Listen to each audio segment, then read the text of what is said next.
감사합니다. 이 주님이 여러분의 인생 가운데도 일하시기를 주님의 이름으로 축복드리고요. 이제 우리 김은철 목사님 모시려고 하는데 우리는 일방적으로 정했어요. 김은철, 김원철 너무 헷갈려서 우리는 목사님을 조셉 김 목사님, 조셉 목사님으로 부르기로 했어요. 그냥 일방적으로 통보도 안 하고. 자, 우리 조셉 김 목사님 나오실 때 한번 큰 박수로 격려에 환영해 주시면 감사하겠습니다.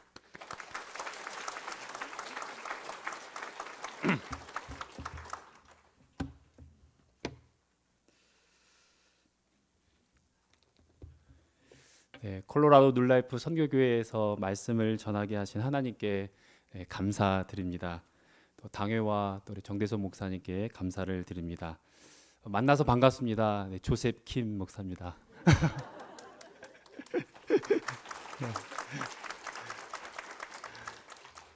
네, 말씀을 전하는 가운데 말씀을 전하는 저나 또 말씀을 듣는 모든 성도님들에게 또 하나님의 은혜가 충만하기를 소망합니다. 예수님께서 가버나움에서 백부장의 종을 고치시고 제자들과 허다한 무리들과 함께 나인성으로 이동하셨습니다. 나인성은 가버나움을 기준으로 남서쪽에 있고 예수님이 태어나신 나사렛으로 기준으로는 남동쪽에 있습니다. 가버나움과 나인성과의 그 거리는 한 25km 정도 됩니다. 반나절 정도 걸릴 거리인데 예수님께서 제자들과 함께 또한 가버나움에서 떠나서 나인성에 도착하게 되었습니다. 나인성은 즐거운이라는 뜻을 갖고 있습니다. 즐거운이라는 뜻을 갖고 있는 나인성에 참으로 슬픈 일이 일어났습니다. 과부에 하나밖에 없었던 아들이 죽게 되었습니다.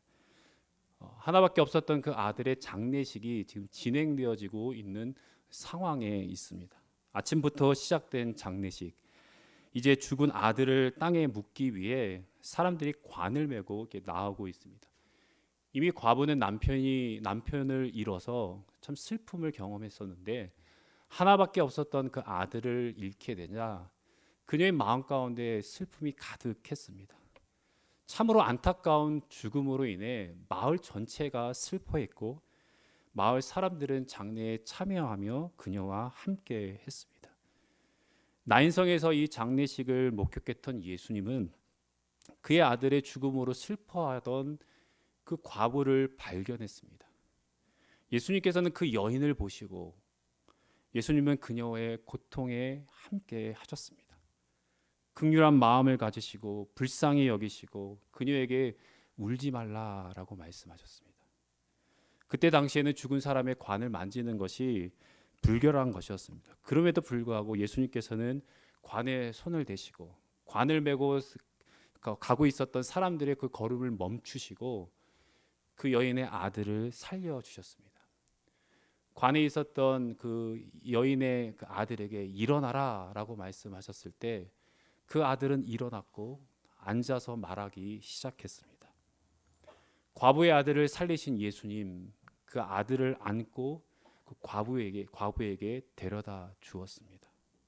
장례 행렬을 따라갔던 많은 사람들은 예수님께서 과부의 아들을 살리신 것을 보고 그곳에 있었던 많은 사람들은 하나님을 두려워했다, 또한 하나님께 영광을 돌렸다라고 말씀을 합니다. 예수님께서 아들을 고쳤는데 그들은 하나님께 영광을 돌렸습니다. 그러면서 큰 선지자가 우리 가운데 일어났다라고 이야기를 했고 하나님께서 자기 백성을 돌보셨다라고 말했습니다. 그 이후로 예수님께서 온 유대 사방에 두루 그분의 소문이 퍼지게 되었습니다. 이것이 저희들이 읽은 오늘 본문의 말씀입니다. 과부의 아들을 살리신 예수님, 그분의 행동을 조금 더 구체적으로 좀 살펴보기를 원합니다. 누가는 누가복음을 기록하면서 예수님의 생애, 특별히 인간으로 이 땅에 오신 예수님의 삶과 그의 사역을 구체적으로 잘 묘사하고 설명을 하고 있는데 슬픔 가운데 빠졌던 그 과부를 사랑하셨던 그 예수님의 모습을 보면서 예수님께서 또한 우리를 얼마나 사랑하시는지를 또한 기억하는 시간이 되어지기를 원합니다. 또한 예수님의 사랑을 받고 사랑하는 우리들이 어떻게 또한 우리의 사랑하는 자들을 사랑하면서 살아갈 수 있을지 함께 지혜를 얻는 귀한 시간이 되어지기를 원합니다. 먼저 예수님은 수많은 사람 중에 과부에 집중하시고 그녀를 보았습니다. 누가복음을 기록했던 누가는 이 과부의 아들이 살아났던 이 사건의 그 현장에 있지 않았습니다. 사건의 현장에 사람의 이야기를 듣고 누가는 이 사건을 기록했습니다. 그런데 누가가 이 사건을 기록하면서 예수님께서 그 여인에게 과부에게 하셨던 그 행동을 자세하게 적어놨던 것을 보게 됩니다. 예수님께서 그 여인에게 하셨던 그 행동을 저희들이 좀 살펴보길 원하는데 예수님께서는 그녀를 보았습니다. 또한 그녀의 필요를 또한 보았습니다. 누가 보아도 그녀 과부를 생각하면 참 안타깝습니다. 예수님께서는 그녀를 보시면서 불쌍한 마음, 긍휼한 마음이 들었습니다. 영어로 보면 조금 더 구체적으로 다가옵니다. When the Lord saw her, his heart went to her. 예수님께서 과부를 보았을 때 예수님의 마음이 누구에게 갔냐면 과부에게 갔다. 예수님의 마음이 그녀와 함께 있고 그녀의 고통에 함께 하셨던 예수님을 우리는 볼 수 있습니다. 요한복음 11장에 보면 예수님께서 나사로를 살리시는 사건을 통해서 예수님께서 부활이요 생명 되심을 나타내 보이셨습니다. 나사로가 죽고 난 이후에 마리아와 마르다가 슬퍼하고 있는 모습을 보았고 또한 그로 인해서 슬퍼하고 있었던 유대 사람들을 예수님께서 보셨습니다. 그러한 상황을 보았던 예수님의 그 마음이 힘들었고 또한 심령에 통분히 여기고 불쌍히 여기는 마음이 예수님에게 있었다라고 이야기를 합니다. He was deeply moved in spirit and trouble. 또한 예수님께서 오병이어 기적을 일으키기 전에 배고파했던 그 무리들을 보시고 예수님께서는 그들을 긍휼히 여기셨습니다. He had compassion on the crowd라고 이야기를 합니다. 예수님께서는 고통 가운데 있었던 자들을 보시고 그들의 필요를 보시고 그들과 함께 하셨던 모습을 우리는 기억할 수 있습니다. 예수님께서 계속 어떻게 과부를 사랑하셨는지를 지금 저희들이 보기를 원하는데 나인성에 도착했던 그 순간에 장례 절차가 막 일어나는 순간에 예수님께서는 바로 그 과부의 아들을 살리실 수 있었습니다. 그럼에도 불구하고 예수님께서는 과부를 보시고 그녀를 발견한 후에 그녀에게 먼저 다가가셨던 모습을 보게 됩니다.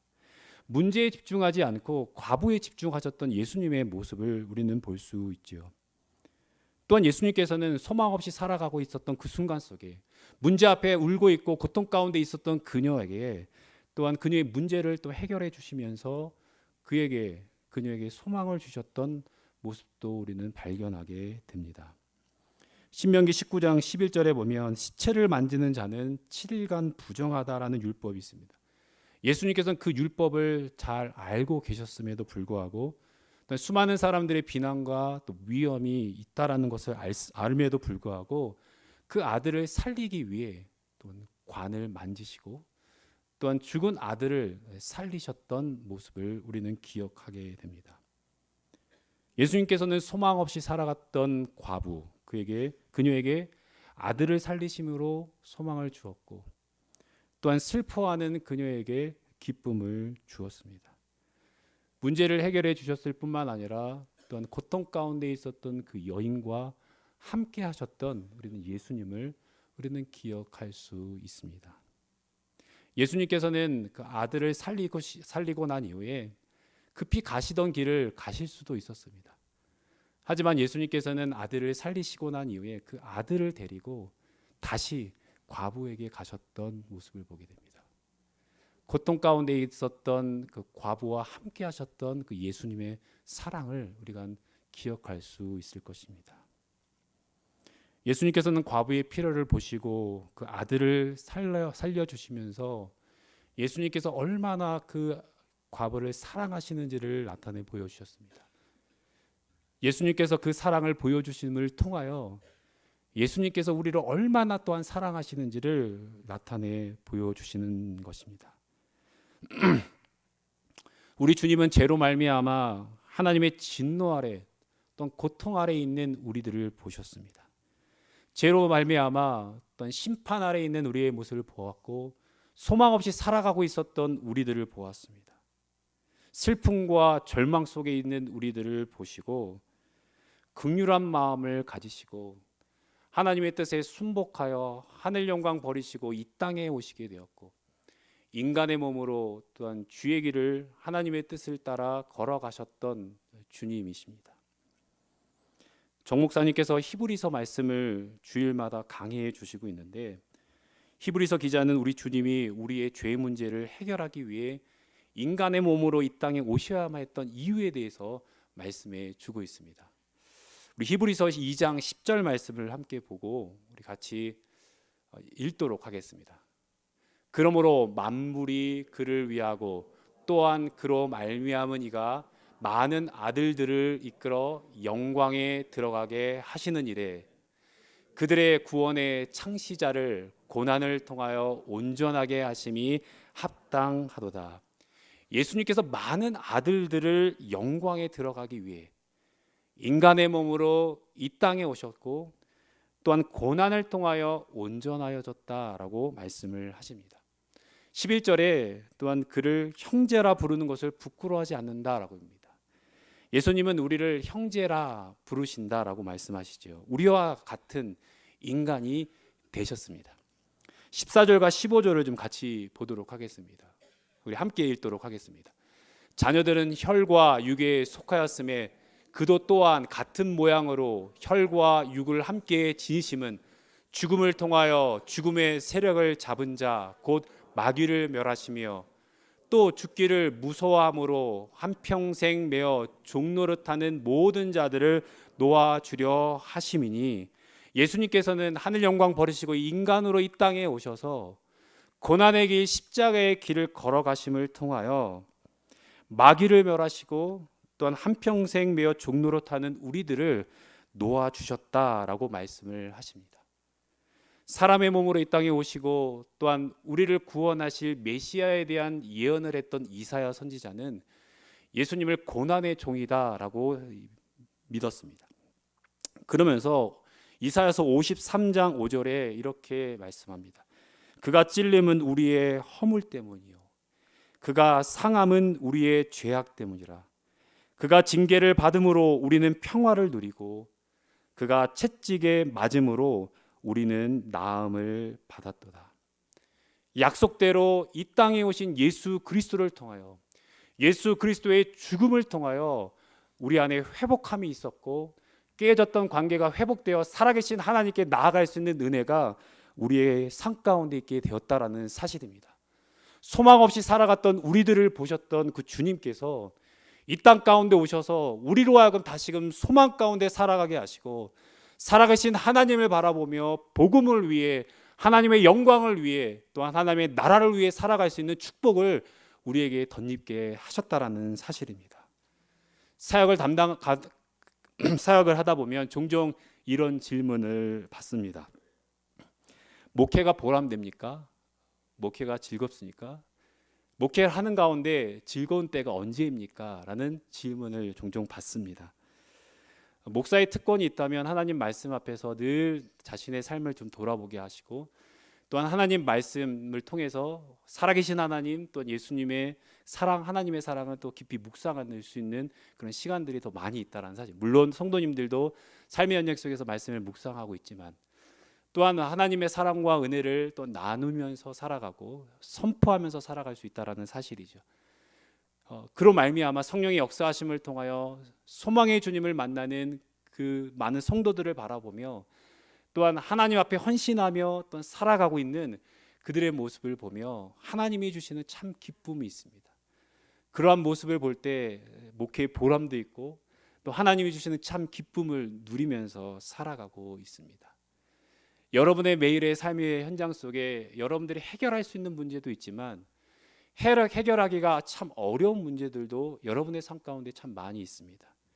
죄의 문제는 우리 스스로가 해결할 수 없는 문제였습니다. 하지만 예수님께서 우리의 문제를 보시고 우리의 아픔을 보시고 우리의 슬픔을 보시고 소망 없이 살아가고 있었던 우리를 보시고 긍휼히 여기셔서 이 땅에 오셔서 죽으시고 부활하심을 통하여 우리에게 참 생명을 주시고 하나님이 주시는 은혜를 누리면서 살아가게 하셨습니다. 우리 주님은 십자가의 고난을 통해서 우리의 죄 문제를 해결해 주셨을 뿐만 아니라 육신의 옷으로 이 땅에 오셔서 수많은 시험도 받으시고 죄가 없음에도 불구하고 고난의 길을 걸어가신 분이십니다. 그로 말미암아 우리의 고통도 잘 아시고 우리의 시험도 잘 아시고 우리를 도우시는 분이 우리 주님이다라고 말씀을 하십니다. 히브리서 2장 18절에 그가 시험을 받아 고난을 당하였은즉 시험 받는 자들을 능히 도우실 수 있느니라라고 말씀하십니다. 예수님께서 먼저 가신 길이기에 먼저 이 땅에 오셔서 시험을 다 받으셨기에 우리를 도우실 수 있다라고 말씀을 하십니다. 히브리서 4장 15절에도 우리에게 있는 대제사장은 우리 연약함을 동정하지 못하실지가 아니요 모든 일에 우리와 똑같이 시험을 받으신 이로되 죄는 없으시니라라고 말씀을 하십니다.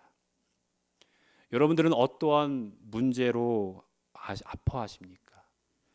무엇 때문에 또한 홀로 울고 계십니까? 어떠한 고통 가운데 여러분은 살아가고 계십니까? 삶의 문제와 고통이 과거가 아닌 현재여서 너무도 힘겨운 시간들을 보내는 성도님도 있으리라 생각이 됩니다. 코로나가 시작했던 2020년 3월 말 4월 초에 저희 가정적으로는 되게 어려운 시간들을 보냈습니다. 사랑하는 가족들을 떠나 보내야 했고 가정적으로 계획했던 일들이 일어나지 않았던 시간들이어서 힘겨운 시간들을 보내며 하나님께 은혜를 구하는 시간이었습니다. 가족들과 함께 저녁마다 말씀을 읽고 또한 말씀을 읽는 가운데 주셨던 은혜를 나누고 또한 기도하는 가운데 하나님이 우리의 가정을 위로하시고 우리로 하여금 소망의 주님을 바라보며 살아갈 수 있는 축복을 허락하여 주셨습니다. 눈앞에 보이는 문제는 크게 변하지 않았지만 그럼에도 불구하고 우리의 삶을 지키시고 우리와 함께 하시는 그 주님을 다시금 기억하고 소망의 주님을 바라보며 우리를 도우시는 그 주님을 또한 생각하며 하나님께 은혜를 구할 때 우리를 새롭게 하시고 우리 가족을 회복해 하시는 하나님의 은혜를 경험할 수 있는 시간이었습니다. 여러분의 삶에 각각 처해 있는 상황 속에 어려운 순간들이 있었으리라 생각이 됩니다.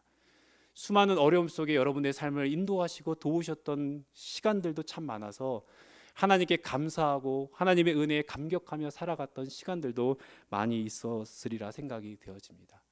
때로는 어려운 순간 속에 문제보다 크신 하나님을 바라보기보다는 문제 앞에서 좌절하고 실망하고 어려운 순간들을 우리가 많이 맞이하는데 그때마다 우리의 아픔을 아시고 우리를 일으켜 세우시는 그 주님을 바라보며 하나님께 은혜를 구하며 나아가는 성도님들의 삶이 되어지기를 원합니다. 우리 주님이 나인성 여인에게 보여줬던 그 사랑은 구체적으로 우리가 어떻게 사랑하면서 살아가야 될지 우리들에게 말씀해 주십니다. 여러분들이 사랑할 대상들을 구체적으로 보십시오. 예수님께서 나인성 과부의 아들 살리셨던 그 순간 속에 수많은 사람들이 있었지만 그 가운데 예수님께서 과부를 발견하시고 과부를 보시고 또한 과부의 필요도 보셨던 것을 우리는 알 수 있습니다.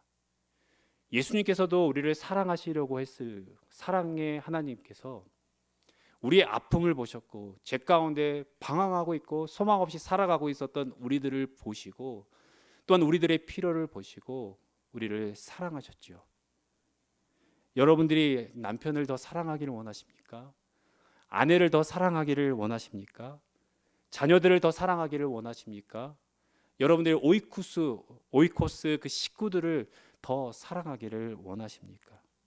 그들을 보시고 그들의 필요를 보시고 사랑할 수 있는 우리 성도님 되시기를 바랍니다. 긍휼한 마음으로 사랑하십시오. 예수님께서 그 여인을 보시고 불쌍히 여기시고 긍휼한 마음을 가졌었던 그 순간에 예수님께서는 그녀와 함께 하셨습니다. 그의 마음이 그녀에게 갔다라고 말씀합니다. 긍휼한 마음을 갖는다는 것은 고통받고 있는 그 사람들과 함께하는 모습이다라고 볼 수 있을 것입니다.